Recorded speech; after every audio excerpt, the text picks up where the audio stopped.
वासुदेव, मैं अब तक आपको तनिक भी नहीं समझ पाई हूं। क्या मैं इतना जटिल हूं पांचाली? परंतु आप इतने सरल भी तो नहीं। जब मेरे पिताश्री ने मुझे अस्वीकार किया था, तब आपने ये सुनिश्चित किया कि वो पूरे सम्मान के साथ मुझे स्वीकारे। जब मेरा मन व्यतीत था, तब आपने उसे संतोष प्रदान किया, और अब मेरे स्वयंवर का उत्तरदायित्व आपने ले लिया। मैं समझ ही नहीं पा रही हूं कि आप हैं कौन। मुझे ज्ञात ही नहीं था कि मैं प्रश्नों का उत्तर देने में इतना असमर्थ हूं। मुझे लगा मैं तुम्हें बता चुका हूं कि मैं वासुदेव कृष्ण हूं। अब आप मेरे साथ ये नाम का खेल मत खेलिए। मैं आपका नाम नहीं, आपका परिचय जानना चाहती हूं। आपका सत्य क्या है?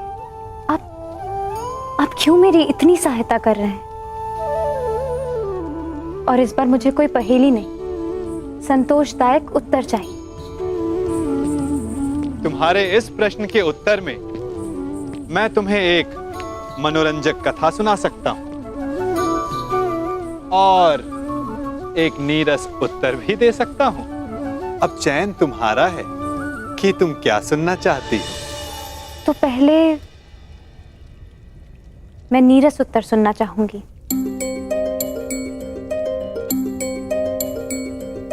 तो सुनो, मैं तुम्हारा सखा हूं, तुम मेरी सखी, और मित्रों को सदैव एक दूसरे की सहायता करनी चाहिए। इसीलिए मैं तुम्हारे साथ हूं। और मनोरंजक कथा क्या है? कथा ये है, बहुत समय पहले मैंने एक स्वप्न देखा कि मैं और तुम पहले भी मिल चुके हैं सखी। इस लोक से, इस संसार से भिन्न एक संसार में, और वियोग से पहले हमने एक योजना बनाई थी कि हम फिर से मिलेंगे। मानवता और संसार को एक नई दिशा देने के लिए, सूर्य और किरण की भांति संसार को एक नए दिवस का प्रकाश देने के लिए। और अब तुम देख ही रही हो कि हम फिर से मिले, अपना वचन, अपना कर्तव्य, अपना मंतव्य पूर्ण करने के लिए। और ये केवल स्वप्न था, है ना? हाँ सखी, स्वप्न तो मात्र स्वप्न ही होता है।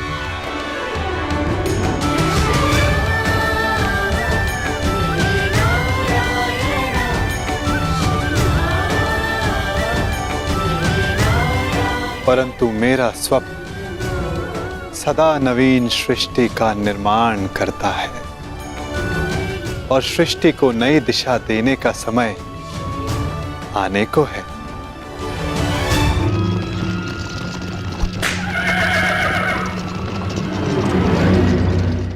अच्छा सखा, ये तो बताओ कि स्वयंवर की शर्त क्या होगी? आपने कहा था कि कुछ ऐसा होगा जो असाध्य प्रतीत होगा। हाँ, अधिकतर के लिए असंभव, परंतु कदाचित कोई एक ऐसा होगा जिसके लिए ये साध्य होगा। तो आपने कुछ ऐसी शर्त रखी है जिसे केवल अर्जुन ही पूर्ण कर सके, है ना? कदाचित ऐसा ही हो। अंधकार को सूर्य ही मिटा सकता है ना सखी? ना जाने क्यों कभी कभी ऐसा लगता है कि कदाचित अर्जुन जीवित हो, और यदि वो जीवित हुआ तो वो इस स्वयंवर में प्रस्तुत होगा ना सखा? कदाचित ऐसा ही हो। यदि अर्जुन उन प्रत्याशियों के मध्य उपस्थित हुआ तो क्या होगा? यदि उसने स्वयंवर की शर्त पूरी कर दी तो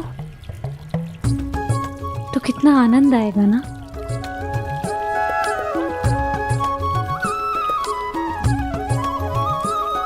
कदाचित।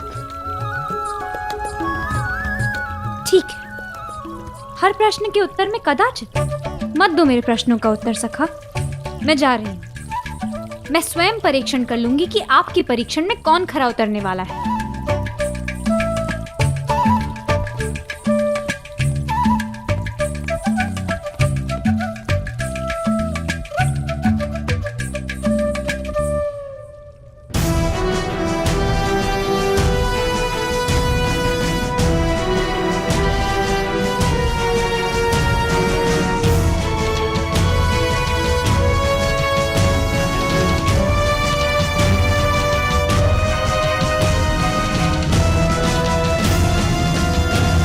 परीक्षण तो तुम्हें ही करना है सखी, परंतु निर्णय तुम मेरे बिना नहीं कर पाओगी।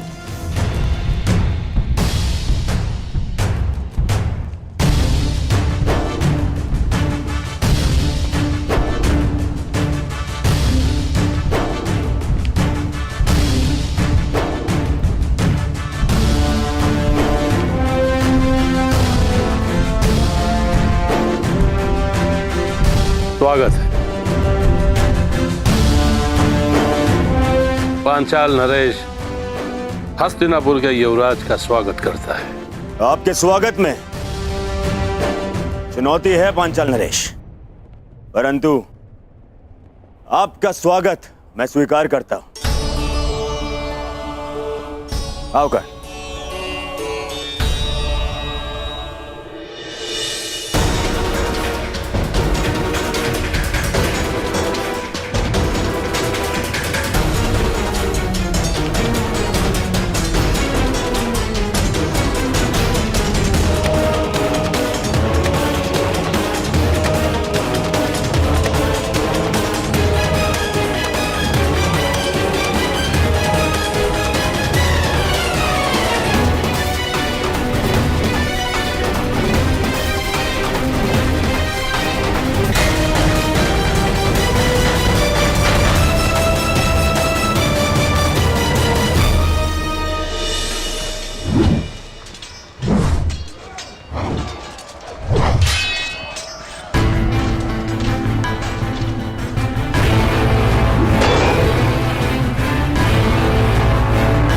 स्वयंवर की शर्त अभी तक रहस्य है मित्र। तुम देख रहे हो कि हर योद्धा अपने अपने कौशल का अभ्यास कर रहा है, क्योंकि कोई नहीं जानता कि वासुदेव ने क्या सोचा है।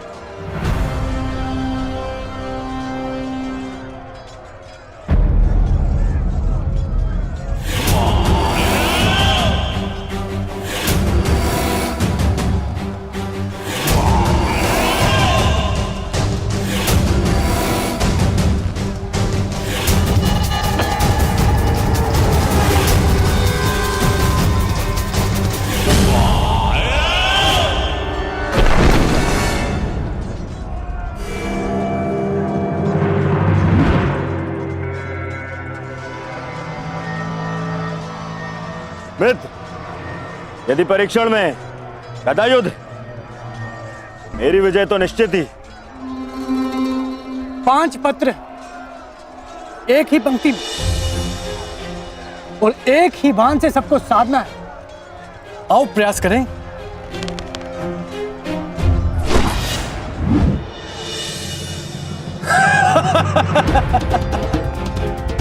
तुमसे तो एक भी लक्ष्य नहीं साधा गया प्रयागराज। तुम तो अपना धनुष ही उठा लो, वही पर्याप्त है काशी नरेश।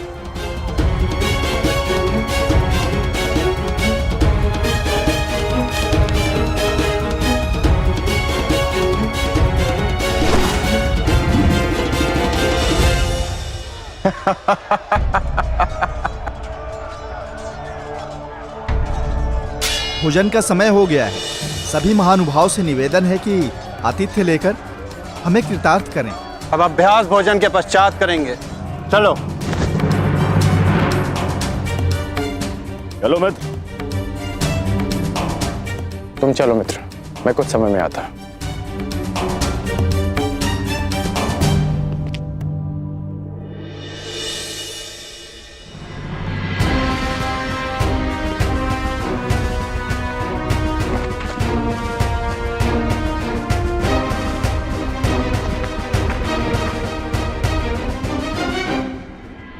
परीक्षण का उपक्रम संपन्न हुआ देवी।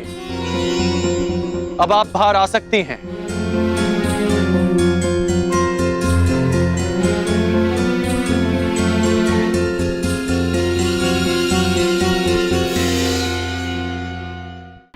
परीक्षण का उपक्रम संपन्न हुआ देवी। अब आप बाहर आ सकती हैं।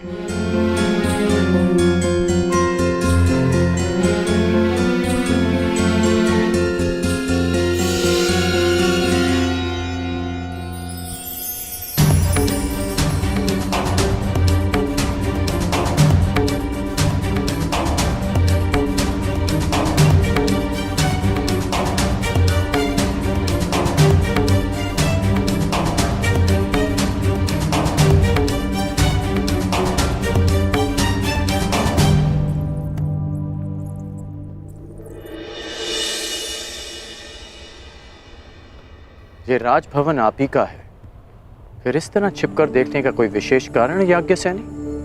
आपने मुझे कैसे पहचान लिया? आपकी दृष्टि से पहचाना, वो दृष्टि जो यहां किसी को ढूंढ रही है। स्वयंवर में भाग लेने वालों के अभ्यास स्थल पर परीक्षण दृष्टि रखने वाली स्वयंवरा पांचाली के अतिरिक्त और कौन हो सकती है? परंतु मेरी दृष्टि इतनी कुशल भी नहीं कि किसी को देखकर ही उसका परिचय ले ले। आपको अपना परिचय स्वयं देना होगा भद्र। मैं राधेकर। और आप स्वयंवर में भाग लेने नहीं आए।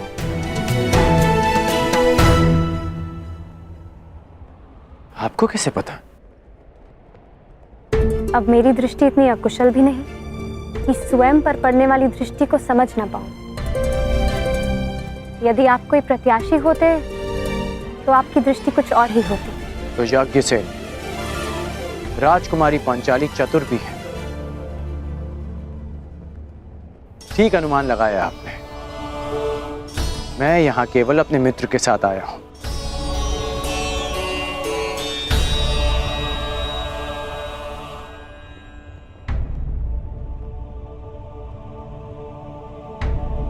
और आपके मित्र कौन हैं? युवराज दुर्योधन। ये राजसी विधियां और निमंत्रण मेरे लिए नहीं है और ना ही मेरी इनमें रुचि है। मैं राजपुत्र नहीं, भुगत ग्राम का सूत पुत्र हूं।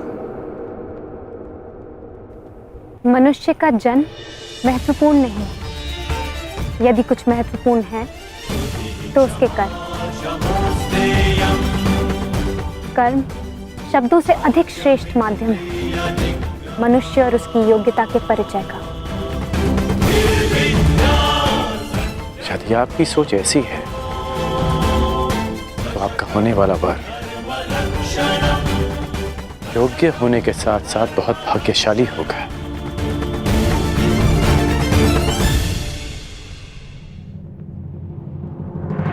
और आपकी योग्यता, आपका कौशल क्या है राधे?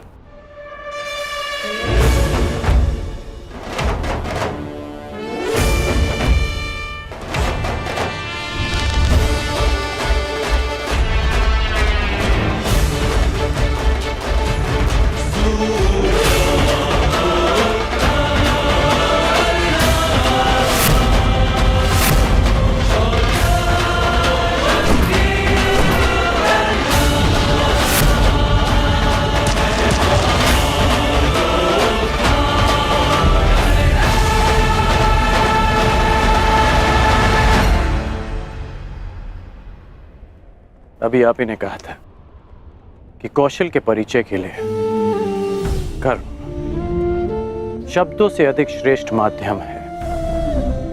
बिना देखे आपने लक्ष्य संधान कैसे किया? मैंने संधान लक्ष्य देखकर ही किया, आपके नेत्रों में देखकर।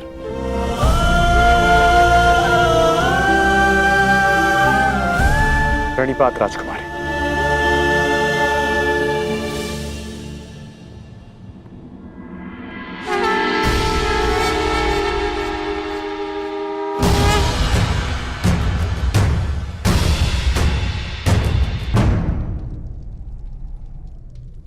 कुछ एक प्रहर में तुम्हारे जीवन की नई यात्रा प्रारंभ होने वाली है सखी, परंतु तुम उद्विग्न हो, क्यों?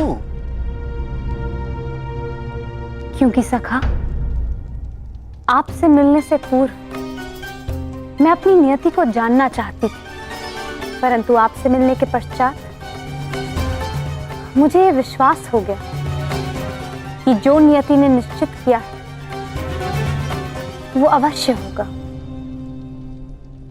निसंदेह। यदि मैं अर्जुन की भार्या बनने इस संसार में आई थी, तो फिर मैं जीवित क्यों हूं? यदि अर्जुन ही जीवित नहीं? तुम्हारा प्रश्न उत्तम है सखी, परंतु उत्तर नियति के पास है। और तुम्हें क्या प्रतीत होता है? अर्जुन जीवित है?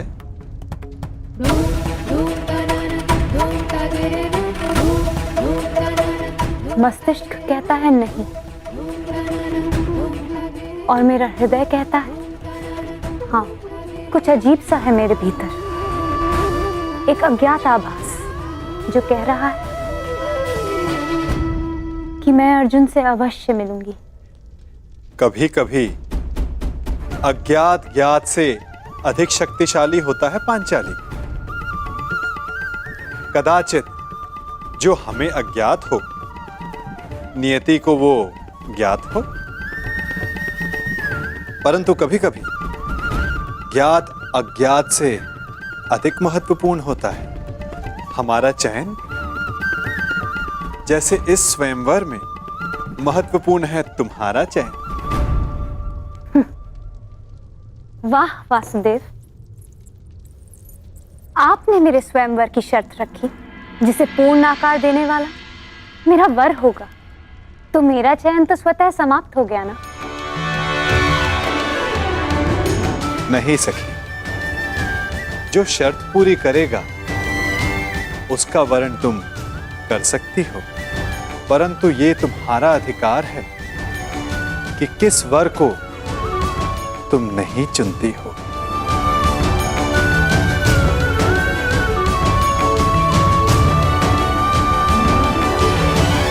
हस्तिनापुर युवराज दुर्योधन गांधार नरेश शकुनी के साथ पधार रहे हैं।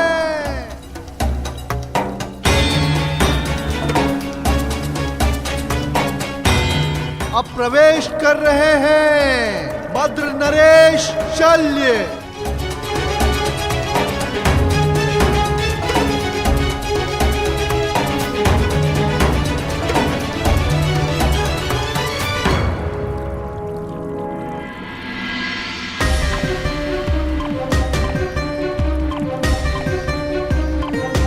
मगध नरेश जरासंध।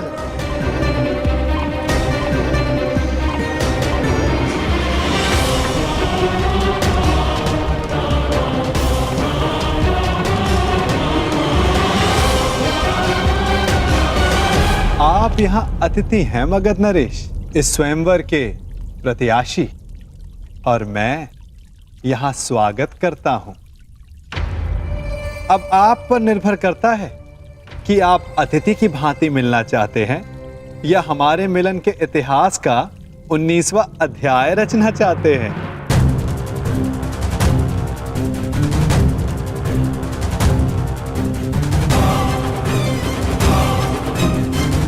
मगध नरेश, स्वागत है आपका।